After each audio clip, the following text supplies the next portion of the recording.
Welcome to today's webinar. The topic today is special shapes in timber structures, differences between member and surface analysis.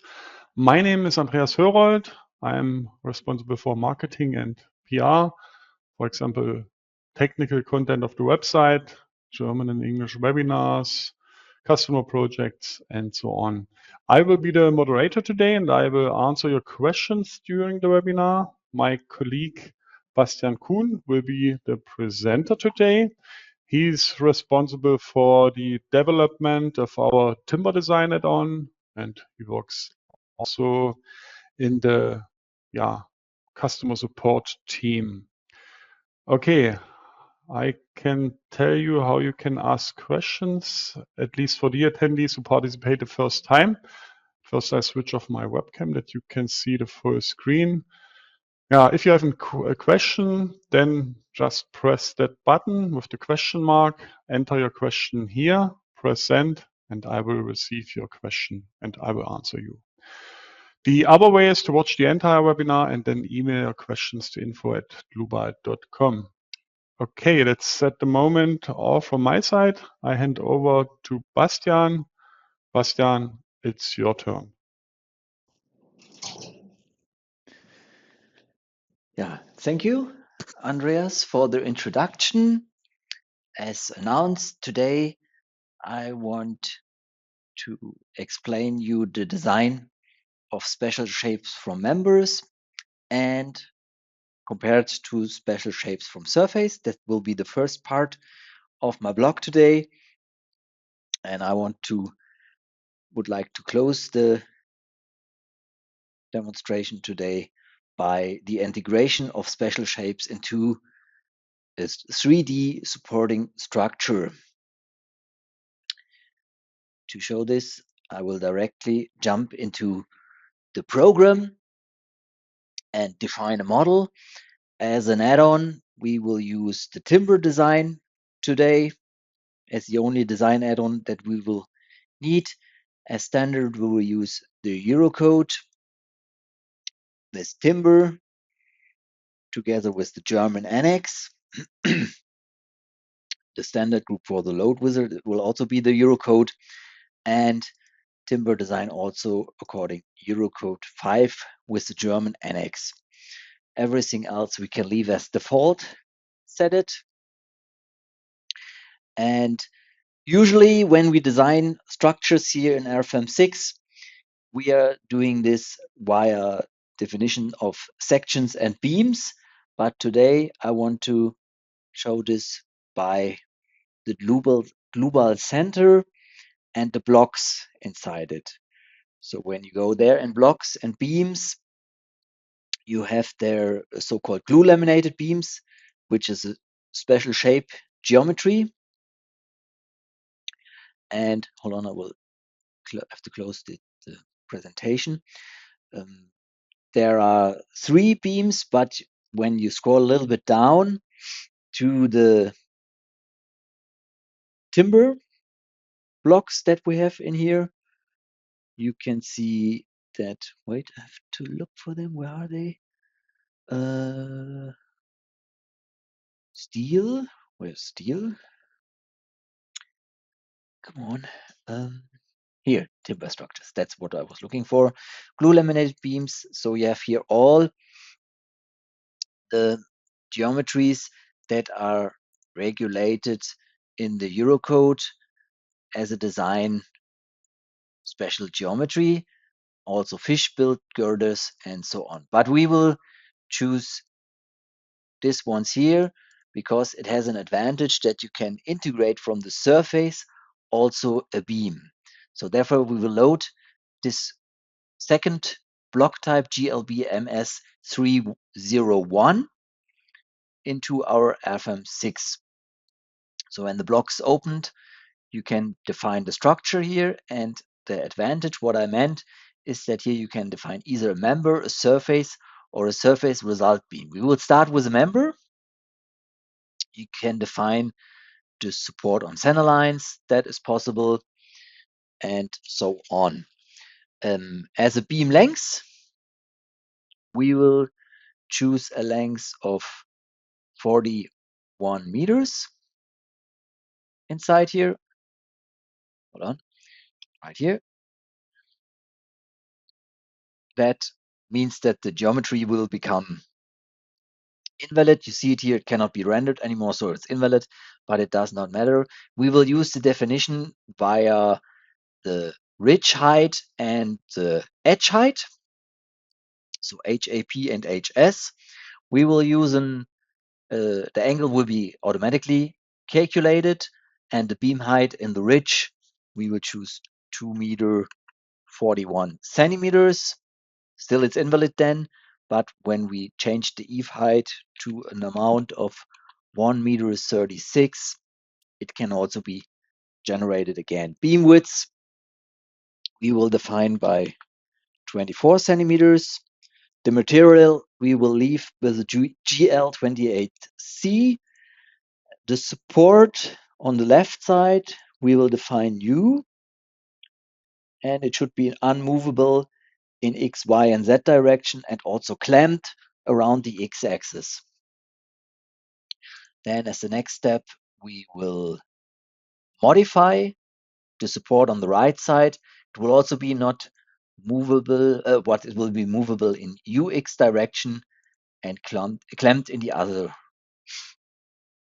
direction. So then the beam is generated. We can maybe dynamically activate the size of the grids, or more or less can also get rid of the grids. We have a rendering here of it, and also the dimension lines. The support is also there with the regards of the eccentricity, but we would need to add load magnitude, so of 3 kilonewton per meter on the main beam in here, and also for a load case of the snow with the same amount of 3 kilonewton per meter. Okay, then the load definition is done, and we can concentrate onto the load combination. Load cases we defined already. Actions is also according our default setting arranged. For this first two blocks, we will only concentrate on the ultimate limit state. The serviceability limit state we will regard in the last block of this presentation. And we will use geometrically linear design rule. Okay, it gives us two load combinations. The relevant ones is the second in this case, and we can take a look into the design definitions or the design types. First of all, what we can do is defining the effective length. So the equivalent member method for the lateral torsional buckling, we only have vertical loads in here, so we don't need to look for flexible buckling, which is for columns mainly. And as I said, we will choose the analytical rules in the first step. So usually what you do is you define an absolute value of, let's say, 4.4 meters. So which means that every 4.4 meters on the beam, there is defined support in horizontal Y direction in this case. But what you can also do in here, and which is quite nice, especially for the graphics, is that you can define or arrange intermediate nodes. And you see here the internal node numbers, number 7.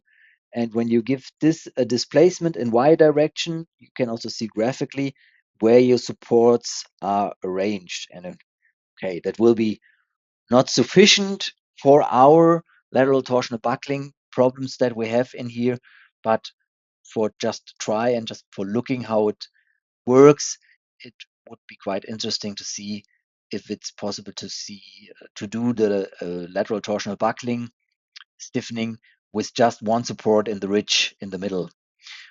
This is what we do in here, and we can also see it in the rendering outside of this box. Okay, service class 1 is arranged. Design configuration. we only have to look for the ultimate limit state. The special rules for curved and saddle members is also activated. We will take a look for this in the verification afterwards. And here we can also take a look to the member stability to keep it simple and to be able to regard what the program does. We will also choose here the positive position of the transferred load application at the shear point, which means that the buckling length will be as our definition of the equivalent member length, nothing else. Design supports and deflection, we can also take a look on. We can define here, let's say we make it maybe a little bit narrow with 200 millimeters for the length and a value of 1.75, which is for the glue laminated material that we choose in here. Right, and we will do the same on start and end of the member, and it's also graphically shown in here. Then we can already jump into the timber design add-on. We can choose what we want to design. Well, in this case, it's quite simple. We want to design the member 1 in here, and we select the design to be started, generate the mesh, and also calculate the combination 1 and 2. So, and as I already expected, we have quite a high overloading for the stability issue in here.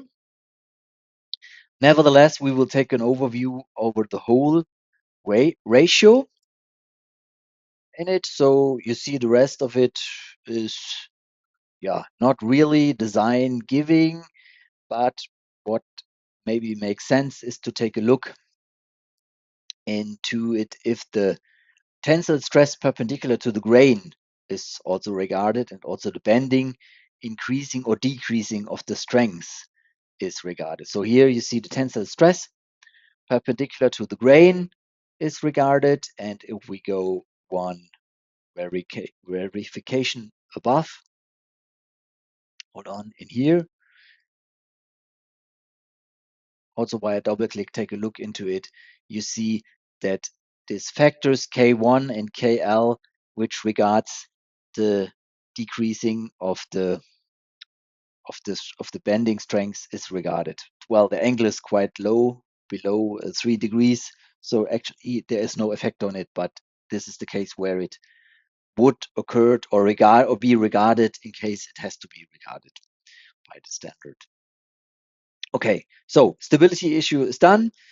What is maybe interesting with this stability issue, because when you already did take a look in how the verification on such special shaped geometries is done, you may have noticed that it can be quite problematic to calculate the critical bending moment for such geometries. And in general, for such geometries, it cannot be done with equivalent member method. But in the German annex for the Eurocode 5, there's a rule that you can increase the critical stress there by using a higher section that where you really are. Hard to say. But if you look for it, it would be most obvious when I show it to you in the program. So we have here a height of 1.99 meters. That's where the verification is done and where we have the bending moment of whatever, of some value. And now you see that we are, for the equations according to the Eurocode here, we are using not this section height, but we are using a section height with a distance of 0.65 in positive x direction in here. So that means we use a higher section than it really is, and therefore it is very uneconomic to design like this, but it's valid to do it also with the equivalent member method. So this is the little trick that the standard offers us here. Now, nevertheless, it still doesn't work in here. And if you think about maybe a more sophisticated section or beam geometry, then it is obvious that there need to be more rules to regard it. And how can this be done? This can then be done with the design type of so-called eigenvalue method. So when you choose this, and in general don't change anything else, well, what was even more nice with this option is that now you can calculate the critical bending stress with the eigenvalue method. You can also regard eccentricity of the upper and lower flange inside here.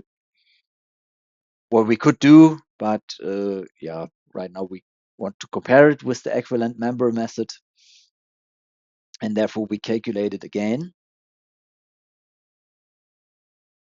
So, and you see it's still overloaded, of course, obviously, for the stability issue, but it is less overloaded. Before it was 50% overloaded, now it's only 17 or 18% overloaded. And you see that in here, this critical sigma crit is calculated not with this equation from the standard, but with the increasing of the maximum bending moment by a factor of alpha crit. Okay, so this is the way how this can be done. And in order to let it calculate or to make it designable in here, it won't work for any of these methods. You will have to choose here a lower length. Therefore, you can get rid of these values or these intermediate values and define here the value that I just showed to you before. And then all the verifications are done or will be fulfilled. I will show you directly that it works. Okay, see, and now here stability is no issue. Okay, so this is now a beam, a verification of a beam. But if you look for the section height, it's clear that's actually not really a beam behavior. It's more a wall or a surface behavior. And that where RFM6 is perfect in helping you how to design this also with a beam, but or as a surface, but with the advantages of a quick and simple design of a beam. And therefore you can arrange a surface and a result beam in these blocks that I mentioned in here. The input changes slightly. You would have to define a separate material thickness.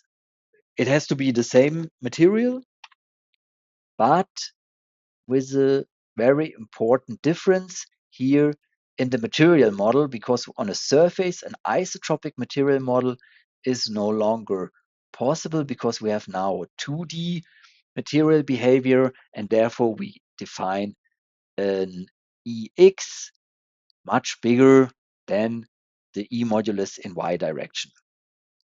More details you can find on our homepage in a knowledge base article, which will deals with this much deeper than I could do it now in this webinar. Okay, we will keep the same thickness as before, 240 millimeters, and load it to RFM6 again. And okay, now you see this is the surface. Okay, we can also generate the the FE mesh and display it then, of course, just so that you know, yes, that is now a surface. And in this is now integrated the so-called result beam, which will integrate the stresses and forces from the listed objects, in this case only the surface. But anything else, design types, you still can use the standard definition where we have this buckling lengths, design configurations, and so on. That is as it has been before. The only point that needs to be added now, we don't have loads on members anymore. We also have loads on lines, but it can be the same number on it. So it's on 7 and 8. Apply it next, and we will do the same value to the snow load and have that in here. The mesh we can now get rid of, and also the loading probably is not so interesting anymore. Keep the rendering on and take a look at the results in the combination 2, because that is what I think is the relevant difference.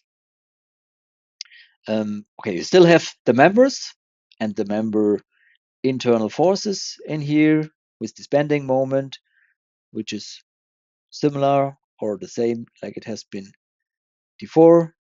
So quite high, 2,395 kilonewton.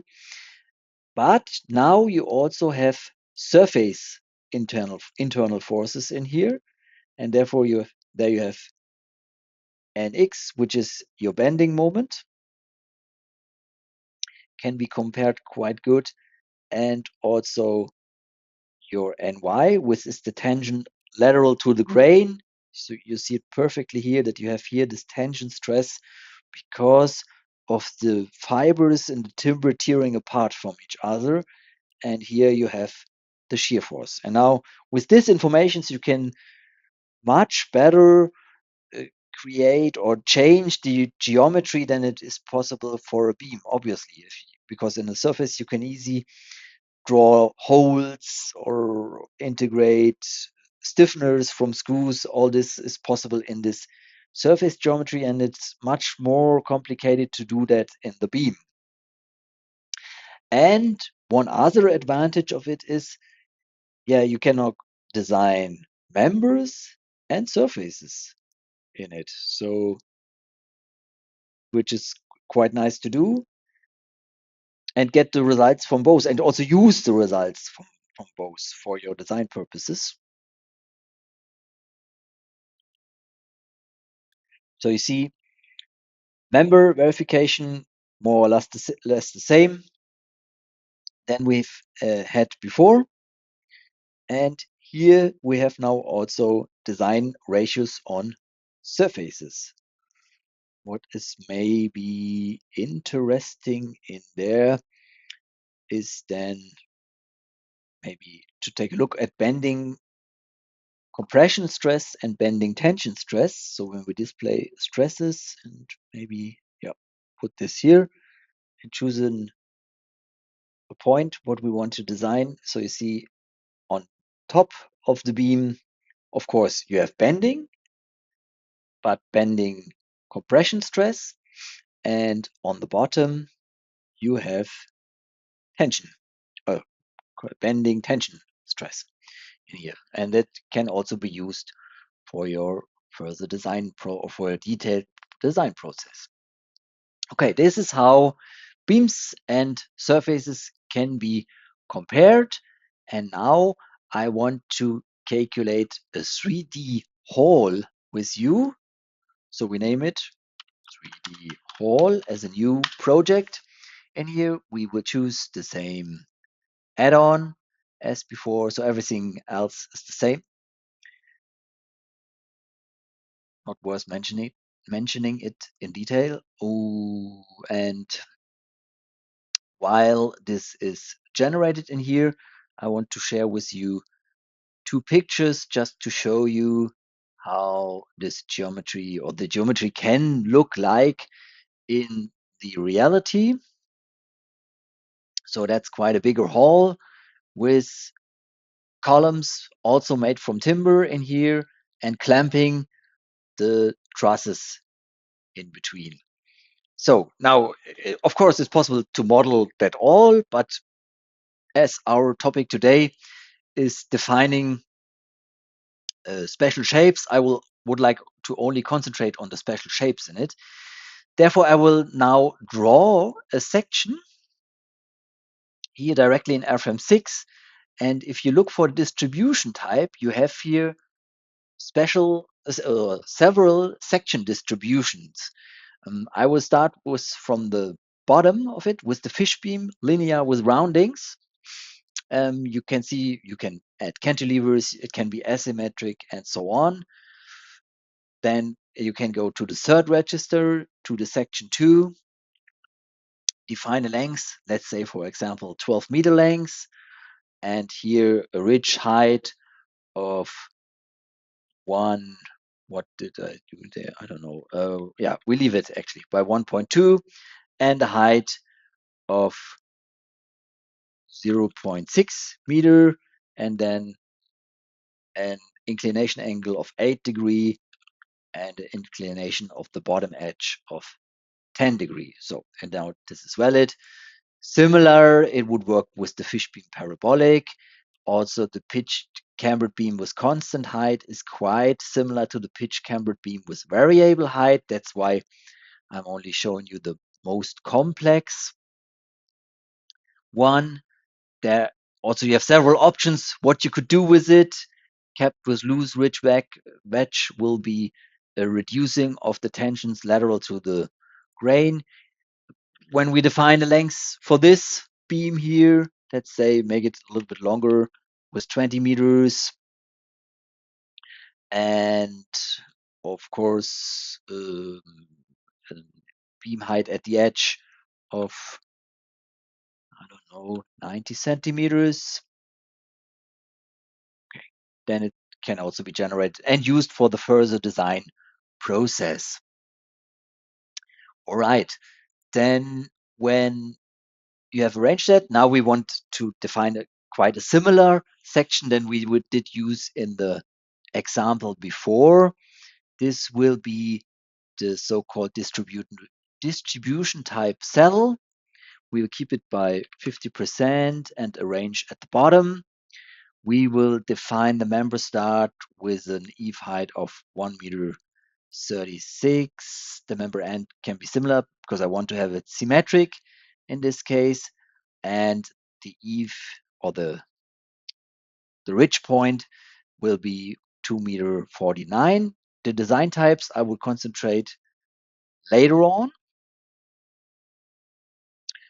And let's say, okay, we define it by this length, and then we will put the real length by double clicking on the node, because 4 meters is probably not what we want. We want 47 meters. That is what our aim is and where these beam types are relevant and most economic ones. All right. We will also support it similar to the previous model that we used. So the first nodal support would also be clamped right here, and on the right side we will keep it also clamped around x-axis and in this direction. Okay, in order to demonstrate just the surroundings of the hall, as I said, we want to draw or model 2D, but calculate also the 3D effects of it. I will just draw a line here for the columns in it. So it's maybe a little bit long. Let's see. Oh, 6 meters is too long for me. We will do 4.5 meters. And also via drag and drop, copy this to the other side, and maybe again use the dynamically organization, and we will copy it 5 times into the y directions by an amount of 6 meters, and via step links we will link the lines also with the surface. Similar to the result beam that I just showed in the previous model, we will now define a load transfer surface, and the load transfer surface, similar as the result beam, will bring no additional stiffness into the system, but it is perfect for transferring forces from one beam to the other. Let me look if the length is okay. Yeah, that fits all perfect. And now we can define surface loads, because that is the real endeavor while we are doing this. We will use a very low amount of load on it, so 0.25, but the beam length and also the surroundings here is quite big. So when we take a look at the surfaces and the load from the distribution, you can see that, okay, there's still 1.4 kilonewton meter wider length. So the force is still high on it. And once we've done this, we can use the load assistance for arranging the snow loads onto it. This is the main advantage of it. So we will pick the roof corners.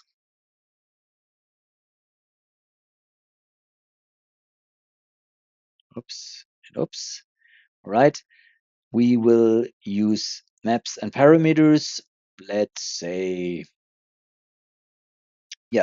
we stay here in Berlin and use this location, Karl-Liebknecht-Straße street, and load it to our snow load generator, so it directly knows where the hall will be built.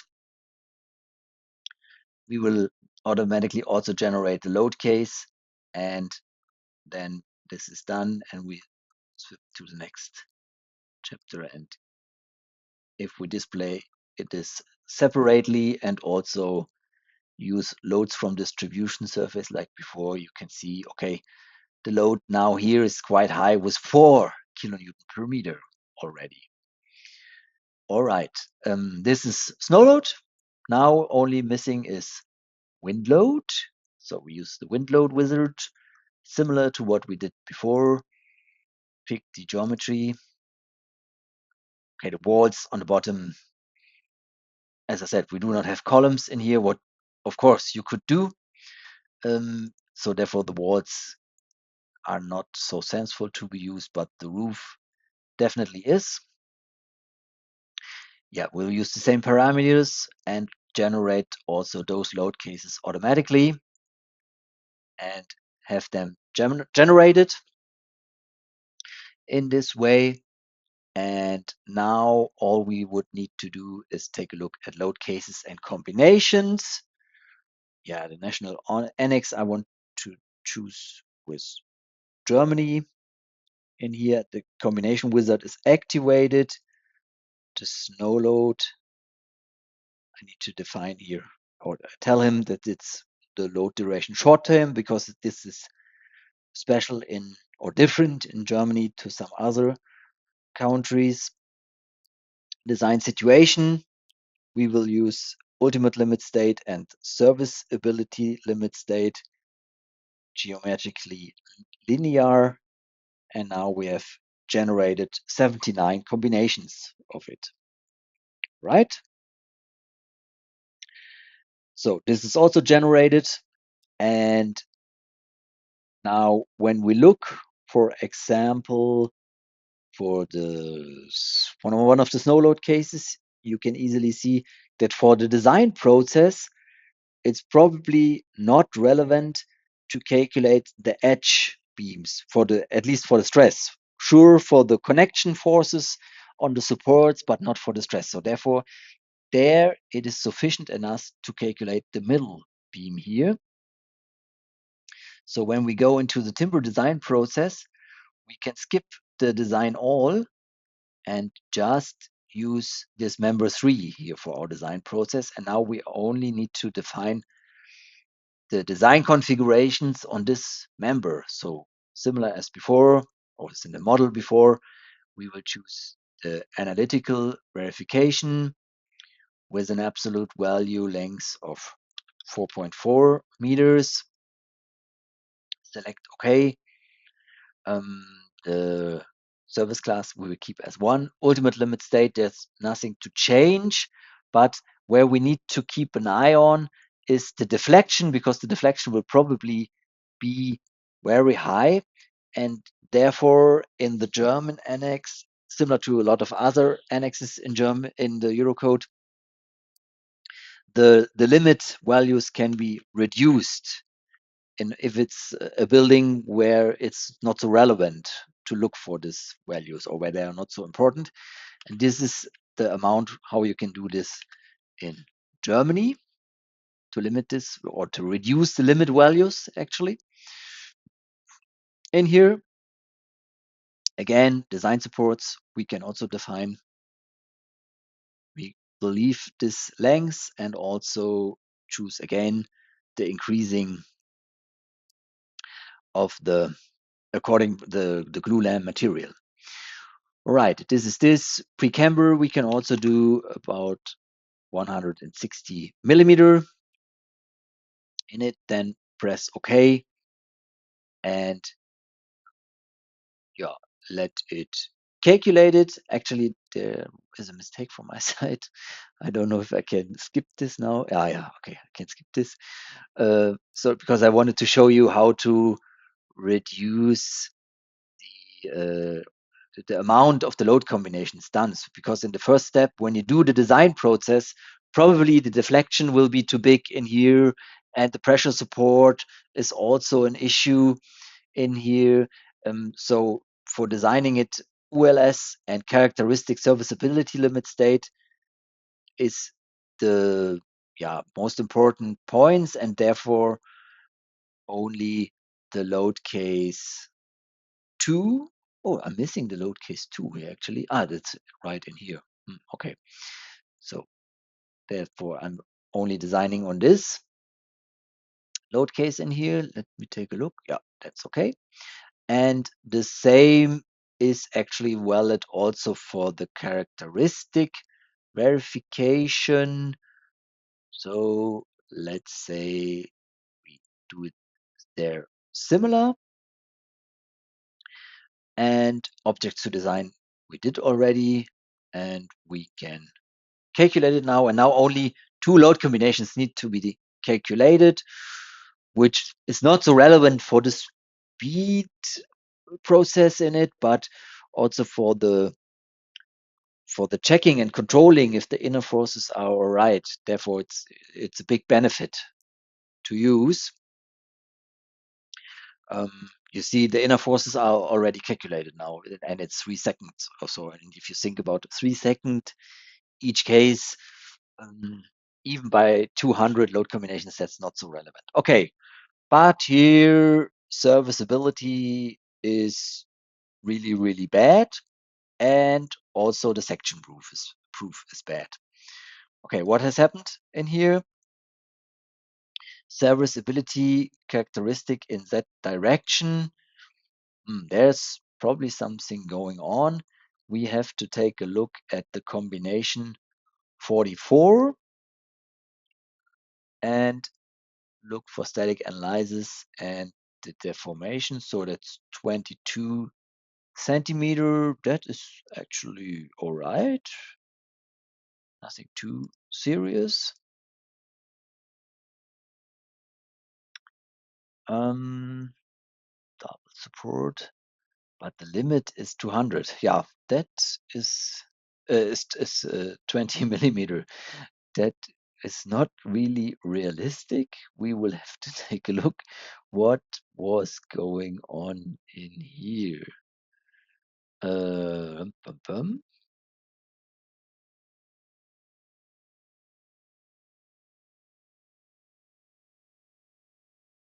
No, user defined, that is not correct. There was something, there was 4 meters, which is absolutely nonsense for it. Okay, 47, that is all right and good. And this definition is also okay. Okay, now we will calculate it again, because the deflection was not that bad. All right, so you see now the only overloading is the design support in here by 5%, of course. So that's not nice, but it is handleable, and we can try to improve this. without, well, not without any problems, but it is doable. That's what I wanted to say. If we look for all the other verifications in it, serviceability, so that works. In here for characteristic, of course, we need to take a look on all the other ones in it. Maybe we take the design support and take a look on this verification done in here. Okay, looks like this. And now we will edit this member and say, okay, what can we do? Of course, we can use reinforcement elements on it. And when we use these reinforcement elements, we can define a withdrawal of the strength of the screw and also a screw length, which can be quite long because the beam is very high that I have defined in here. Number of screws in grain direction can also be big. And this limit of the spacing in out of the plane member area, that can be probably or has to be reduced by some value. So now we can calculate it again, but before we do that, we should maybe also calculate all other relevant design combinations in here. Ultimate limit state, I do not expect any problems, therefore I will skip the ultimate limit state or calculate the ultimate limit state only in brackets for the load combination 18 it was, I think. And now you see it's still very quick. I don't think there's a big difference in calculating 2 or 100 combinations in here. Still a slight overloading of the serviceability. There's not much more to do. So that's really not working because of the wind pressure also in the combination 49. But all other serviceability verifications are fulfilled and it's nice and it's done. So yeah, maybe you can agree on allowing a slight overloading on serviceability, or you would have to increase the section height. This information of the screws, maybe you want to put into the printout report. You can print it directly or put it to the protocol. Now I printed it directly, but actually I want to put it into the printout report. It was a mistake from my side. Save and show. That's what I wanted to do. Okay. On the other screen, it's already opened. You cannot see it here because I can only share one screen with you. But yeah, there is already there. And so now we have it in here and you can take a look at this verification. All right. So this is how, or these are 2 ways, or 3 if you also include the surface design that I showed, 3 ways of how to calculate special geometries in timber with RFM 6. And I thank you for your attention and give the word back to my colleague Andreas. Thank you and goodbye. Thank you, Bastian, for your presentation. I have an additional hint for you. You can book our online courses for RFM 6, Eurocode 2 and Eurocode 3. Soon we will also release the Eurocode 5 Masterclass course. At the moment, you can get more information when you click on the button at the bottom, or you can scan the QR codes for the different courses for more information, prices, and so on. Okay, that should be also all from my side. I thank you for your attention. Thanks to Bastian for the presentation. I wish all a nice rest of the day. Bye-bye.